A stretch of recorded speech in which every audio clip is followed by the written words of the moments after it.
우리 구독자분들 교보생명 많이 들어보셨을 겁니다. 보험회사인데요. 그런데 이번에 이 보험회사가 지금 리플이랑 손잡고 국채를 블록체인 위에 올리겠다라고 해요. 이 보험회사가요, 국채를 블록체인에 올린다. 이게 왜 중요하냐? 단순 뉴스가 아니라 우리 구독자분들께서 들고 있는 XRP의 미래랑 직접 연결되는 이야기이기 때문이겠습니다. 이번 구조에 대해서 처음부터 끝까지 풀어드릴 예정인데, 한 가지만 먼저 말씀을 드리자면, 이번 영상 끝까지 보시면 지금 XRP가 1달러대에 있는 게 왜 오히려 기회일 수 있는지, 그 이유들이 보이기 시작을 할 겁니다. 교보생명이 리플의 기관용 블록체인 인프라를 활용해가지고 국제거래 구조의 기술적인 타당성을 검증하는 프로젝트를 진행 중에 있습니다. 쉽게 말씀드리자면 나라에서 발행하는 채권, 그러니까 국채를 디지털 토큰으로 바꿔가지고 블록체인 위에서 사고 팔 수 있는지를 실험할 수 있다는 뜻입니다. 양쪽이 파트너십을 맺은 건 지난 2024년이었었고요. 그 뒤로 국내 규제 환경을 분석하고 또 스테이블코인 결제 구조 검토하고 여러 가지 기술 모델들 살펴본 다음에 이번 달부터 본격적으로 실제 테스트는 환경에서 둘러보는 단계에 들어갔어요. 아직까지 실질적인 돈이 오고 가는 건 아닙니다. 이 POC라고 해가지고 기술 검증 단계입니다. 근데 여기서 한 발짝만 물러서 가지고 생각해보면 뭔가 이상한 점이 보이죠. 리플 관련된 뉴스를 매일매일 체크하시는 분들, SEC 소송 결과도 아시고 ETF 상장도 하시고 클래리티 액트 이야기도 알고 계실 겁니다. 근데 이 교보생명 국제 토큰 이야기가 아마 제대로 다룬 채널 보신 적 있으세요? 거의 없으실 겁니다. 왜냐면 대부분의 채널들이 가격에 직접적인 영향을 주는 뉴스 위주로 다루기 때문인데요. 하지만 실제로 리플의 가치를 결정하는 것은 가격 차트가 아니라 누가 리플의 기술을 가져다 쓰고 있느냐, 그리고 얼마짜리 자산이 리플 위에 올라가느냐, 이런 여부입니다. 그래서 이번 뉴스가 중요하다라는 거예요. 그럼 여기서 국채 토큰화라는 게 도대체 무엇인지 이걸 먼저 쉽게 이해하고 넘어가셔야 되겠죠. 국채라는 건 나라가 돈이 필요할 때 발행하는 채권입니다. 쉽게 말씀드려가지고 나라가 쓴 빚인데요. 근데 여기에 이자를 주겠다는 약속이 붙어 있는 거고, 그래서 가장 안전한 투자 자산으로 꼽히게 됩니다. 문제는 이 국채를 사고 파는 과정이 생각보다 복잡하고 느리다는 건데 중개인 거쳐야 되죠. 결제까지 몇 날 며칠 걸리죠. 수익으로 접근하기 어려운 구조입니다. 토큰화라는 거는 이 과정을 완전히 바꾸는 거고요. 국채 한 장을 디지털 토큰 여러 개로 쪼개가지고 블록체인 위에 올린다. 그럼 24시간 거래가 가능해질 거고, 이 중개인이 없이도 직접 사고 팔 수 있고요. 소액으로도 투자할 수 있게 될 겁니다. 그럼 여기서 한 가지만 여쭤보겠습니다. 혹시 채권에 대해서 직접 사본 적 있으신가요? 이 대부분 없으실 텐데, 주식은 앱 하나로 쉽게 사는데 채권은 아직도 접근이 어렵습니다. 근데 이게 토큰화되면은 코인 사듯이 채권을 살 수 있게 됩니다. 이게 왜 어마어마한 변화냐? 전 세계 채권 시장 규모가 300조 달러가 넘어갑니다. 이 돈의 일부라도 블록체인 위로 올라오기 시작한다? 그러면 그 블록체인의 인프라를 제공하는 쪽은 엄청난 수혜를 받게 된다는 거겠죠. 그러면 여기서부터 핵심적인 질문이 나와요. 블록체인은 이더리움도 있고 솔라나도 있고 수십 개가 넘어가는데 교보생명은 왜 하필 리플을 골랐을까요? 여기에 정답이 있습니다. 리플은 처음부터 일반 사용자가 아니라 금융기관을 위해서 만들어진 블록체인이죠. 은행이 쓸 수 있도록, 보험사가 쓸 수 있도록, 또 규제를 지키면서도 빠르게 거래할 수 있도록 이렇게 설계된 인프라입니다. 리플 레저가 지금 스마트 계약도 지원하고요. 토큰화된 자산도 다룰 수 있고요. 영지식 증명이라는 보안 기술까지도 갖추고 있기 때문에 쉽게 말씀드려서 금융기관이 실제로 가져다 쓸 수 있는 수준으로 발전해 있다는 뜻이에요. 그리고 이런 교보생명의 움직임은 리플 하나에만 국한되진 않습니다. 여기서 반전이 하나 있는데요. 이 교보생명은 미국 스테이블코인 발행사 서클이 만든 블록체인 네트워크 아크의 테스트넷에서도 참여하고 있어요. 국내 보험사 중에서 유일합니다. 이 신창재 교보생명 회장이 직접 일본 오사카에서 열린 디지털 자산 엑스포까지 찾아갔다는 보도도 있었는데요. 이건 뭘 의미하느냐? 교보생명이 리플 하나에 올인한 게 아니라 블록체인 기반의 금융 인프라 전체를 준비하고 있다는 사실입니다. 그리고 이런 과정에서 국채 토큰화의 기술 파트너로 리플을 선택한 겁니다. 실무진이 알아서 한 게 아니라요. 오너가 직접 챙기고 있는 프로젝트라는 점에서 그 무게감 자체가 다르다는 거예요. 여기까지는 이미 확인된 사실이고, 그럼 이제부터는 이 사실이 XRP 가격과 어떻게 연결될 수 있는지 그 구조를 말씀드려 보도록 하겠습니다. 이 부분부터는 제 분석이 포함된 내용이니까요. 그 점은 감안하고 들어주시면 좋겠습니다. 리플의 핵심 역할 중에 하나가 브릿지 자산이죠. 예를 들어서 한국 원화를 미국 달러로 바꿔서 보낼 때 이 중간에 XRP 거치면은 빠르고 저렴하게 보낼 수 있습니다. 지금까지 이 브릿지 자산 역할들은 주로 해외 송금에서 이야기됐습니다. 근데 한번 생각을 해보세요. 국채 같은 대형 금융자산이 블록체인 위에서 거래되기 시작한다. 그렇다면 그 결제 과정에서도 브릿지 자산이 필요해집니다. 그리고 그 결제 규모가 해외 송금과는 차원이 다릅니다. 국제 시장은 하루 거래량만 해도 수조 달러죠. 리플 CTO 데이비드 슈워츠 측에서도 이 부동산, 국채, 채권 등에서 RWA 토큰이 대주가 될 것이다라고 발언한 바 있었는데요. 이게 리플이 단순 송금 코인을 넘어서려는 큰 그림으로 보일 수밖에 없어요. 그러면 이 RWA 토큰화 시장이 실제로 얼마나 커지고 있는지 숫자로 확인해 보겠습니다. 2022년 이 시장은 약 50억 달러였는데 2025년 말 기준 360억 달러를 넘어섰죠. 3년 만에 7배 넘게 성장했습니다. 블랙록, 프랭클린 템플턴, 골드만삭스, 이 미국 월가 대형 기관들이 이미 토큰화된 금융 상품을 내놓고 있고요. 리플과 보스턴 컨설팅 그룹은 이 시장이 2033년까지 18.9조 달러로 성장할 것으로 전망을 했습니다. 지금의 500배가 넘는 엄청난 규모인데요.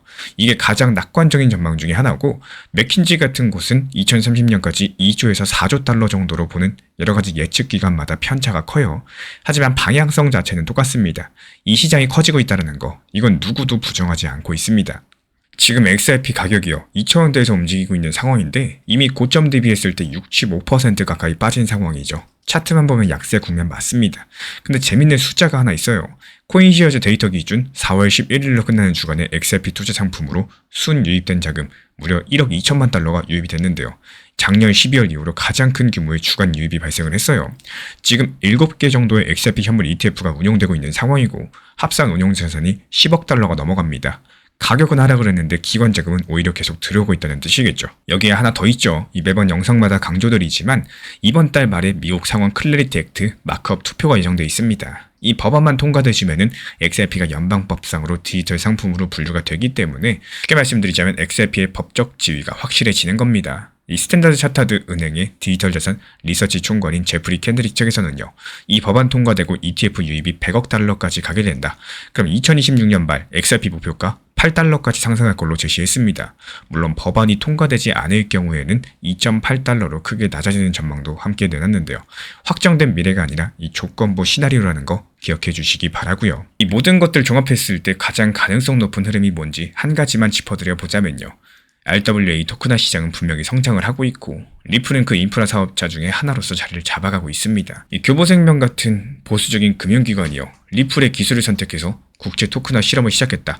이 사실 자체가 리플의 기관형 인프라가 실제로 검증 가능한 수준이라는 방증이겠죠. 여기에 클래리티 액트까지도 통과되신다. 그럼 기관들이 XRP에 자금을 넣을 때 법적인 불확실성이 크게 줄어들 거고, 그럼 지금 이미 들어오고 있는 ETF 자금이 더 크게, 더 많이 가속화될 가능성이 높겠습니다. 이게 가장 현실적인 시나리오로 보여지고 있고요. 다만 법안 통과 여부에 대해서는 정치적인 변수가 크기 때문에 이것만 믿고 올인하셔라, 이런 이야기가 아닙니다. 이런 구조가 만들어지고 있다는 걸 이해하시라는 뜻입니다. 교보생명이 리플 인프라로 국제 토큰화 실험을 시작을 했고요. 리플이 송금을 넘어서 금융자산 토큰화의 인프라로 쓰이기 시작했다는 신호겠죠. 그리고 이 시장은 수조에서 수십조 달러 규모로 성장이 전망이 되고 있고 XRP는 그 인프라의 한가운데에 서 있습니다. 우리 구독자분들께서는 가장 생각하시는 리플의 목표 가격 그리고 상승 가격 정도는 얼마 정도라고 생각을 하시나요? 이런 질문 드리면요, 이 대부분 리플 10,000원 간다, 그 이상까지도 간다, 이렇게 생각하시는 분들 거의 대부분이시죠. 근데 신기한 건 스스로 목표가는 높게 생각을 하고 있지만 여기에 맞는 대응과 전략을 쓰지는 않는다는 겁니다. 만약에 내가 목표 가격이 리플 10,000원이라고 쳤을 때 충분히 그 이상까지도 상승한다라고 생각을 하신다면은 이 지금같이 리플이 하락해지고 있는 상황을 위기라고 생각하시는 게 아니겠죠. 오히려 기회라고 생각하셔야 되는 시장이 맞습니다. 이 계획만 하시는 게 아니라요, 대응이라는 단어는 실제로 지금 이 시장에 대해서 그리고 앞으로 찾아올 리플의 반등과 상승 시장에 맞는 실질적인 대응 전략을 실제로 이행을 하셔가지고 리플의 움직임이 나올 때 만족할 만큼의 결과를 만들기 위함입니다. 100번, 1000번, 10,000번 리플이 다시 반등한다, 상승한다, 상승할 거다, 이런 생각만 하고 있으면요, 결국에 지금 평단은 못 낮추고 추가 매수를 못하면은 막상 상승 나오고 난 다음엔 지금 시장 자체가 그리움으로 바뀔 수 있겠습니다. 리플 종합방에서도 실질적인 도움을 드려요. 기본적인 매수 타점에 대해서 말씀을 드리면서 1,800원 라인에서 오히려 분할 매수 체결하면서 또 단기적인 매도 타점에 대해서 말씀드리고, 리플이 상승하는 과정에서 분명히 이게 한 방에 쭉 상승하진 않을 겁니다. 계단식으로 올라간다라고 했을 때 저점에 사서 고점에 팔고 또 단기 저점에 사서 또 고점에 팔고, 이런 식으로 저점인 리플과 반등하는 시장을 제대로 활용할 줄 아는 패턴들, 지금 시장이 안 좋다고 생각만 하시는 게 아니라요, 여러 가지 방향으로서 너무나도 좋은 시장입니다. 이 리플 정보방 입장 원하시는 분들은 신청 주시면 안내 도움 드리도록 하겠습니다. 지금 같은 시장에서 가장 중요한 점은요, 한 가지 방향성에 대해서만 보시면은 오히려 손해볼 수밖에 없는 시장입니다. 그렇다면 어떻게 접근을 해야 되느냐? 지금은 무조건 투트랙 전략이 필요한 장이다, 이렇게 보여지고 있는데요. 한쪽 비중에 대해서는 중장기 물량으로 계속 모아가세요. 이거는 큰 흐름에 대해서 먹는 계좌다라고 보시면 되는 거고, 나머지 비중에 대해서는 단타 물량으로서 운영을 하시면서 좋은 타점에서 매수하시고 또 목표가에서 매도하시고, 이거를 계속 반복하시면서 말 그대로 지속적인 수익을 쌓아나가는 겁니다. 방금 전 엘프코인 같은 경우는 124원 구간에서 매수해가지고 129원의 목표가 도달하면서 수익 실현했고요. 도지코인도 역시 마찬가지로 140원 구간에서 매수해서 145원의 목표가 도달하면서 수익 마무리됐습니다. 여기에서의 핵심이 뭐냐? 아무 데서나 막 들어가는 게 아니라 좋은 자리에서 미리 진입을 하고 여기에 따른 정확한 목표 가격을 미리 정해놓고 대응을 했다는 점입니다. 이렇게 단타로서 만든 수익들은 중장기 포트폴리오 계좌로 옮겨가지고 이 중장기 물량에 대해서 계속 축적하고 쌓아 나가시면 되는 거고요. 그리고 나머지 수익에 대해서는 다시 한번 단타 계좌에 넣어가지고 키우는 데 쓰셔도 되고, 아니면 개인적으로 그냥 활용하셔도 됩니다. 뭐 가족들하고 외식을 하거나 평소에 못 샀던 거 사거나 여러 가지 방법으로 스트레스를 풀 수도 있겠죠. 결국에 계좌를 키우는 사람들은요, 중장기 포트폴리오에 기다리는 돈, 그리고 단기적으로 운영해서 수익을 키워나가는 이렇게 굴리는 돈을 따로 놓습니다. 한마디로 포트폴리오가 한계가 아니라는 거겠죠. 이 부분들에 대해서 혼자 하실 수 있는 분들은 혼자 하셔도 좋습니다. 그런데 이번에 처음 진입하셔가지고 혼자 타점 잡기가 어려운 분들, 아니면 오랜 기간 내가 혼자서 투자를 해봤었지만 이렇다 할 수익을 보지 못하신 분들 같은 경우는 현재 우리 채널에서 운영 중에 있는 단타방에 입장을 하셔도 좋습니다. 지금 우리 채널 같은 경우는요, 먼저 챗 GPT를 활용한 단기 타점 수익방을 운영 중에 있고, 그리고 두 번째로 리플 XRP와 관련된 전용방이 있고요. 세 번째로 속보를 빠르게 전달드리고 있는 브리핑방이 있습니다. 이렇게 세 가지 방을 운영 중에 있기 때문에 원하시는 방 입장에 대해서 말씀을 해주시면은 제가 직접 안내 도움 드리도록 하겠습니다. 그리고 챗 GPT 활용방 같은 경우는요, 1년 365일 시장 모니터링하면서 시장이 하락했을 때 좋은 자리에서 진입을 하거나, 진입 이후에는 목표 가격을 미리 걸어놓고 매도 체결되면은 알림 드리면서 시장이 추가적으로 상승이 예상되는 경우에만 신규 타점을 드리고 있기 때문에, 지금 시장이 과연 추가 하락이 예상되는 시장인지, 아니면 바닥을 짚은 시장인지, 아니면 다소 비싸게 내가 매수하더라도 더 비싸게 매도할 수 있는 시장인지, 인공지능과 챗GPT 활용해서 짚어보면서 대응에 대해서 도움드리고 있습니다. 우리 구독자분들께서는요, 하루 종일 차트만 보고 있을 필요가 없어요. 원칙대로만 편하게 그냥 대응하시면 되는 거기 때문에, 이런 부분들에 대해서 우리와 함께 하고 싶으신 분들만 댓글창 링크 통해서 신청해 주시면 되고요. 다른 거 바라지 않습니다. 구독과 좋아요만 눌러주시고 영상 보시면서 따라와 주시기 바랍니다. 지난 폭락장에서 XRP 1830원 그리고 1900원서 이렇게 두 차례 분할 매수 들어갔던 물량들, 이번에 2200원 단기 매도하면서 깔끔하게 나왔죠. 추가적인 매수 매도 타점 속보로서 받아보고 싶으신 분들께서는 현재 보이는 번호로 연락 주시거나 댓글창 링크 통해서 신청 주시면 확인되는 대로 입장 드리겠습니다.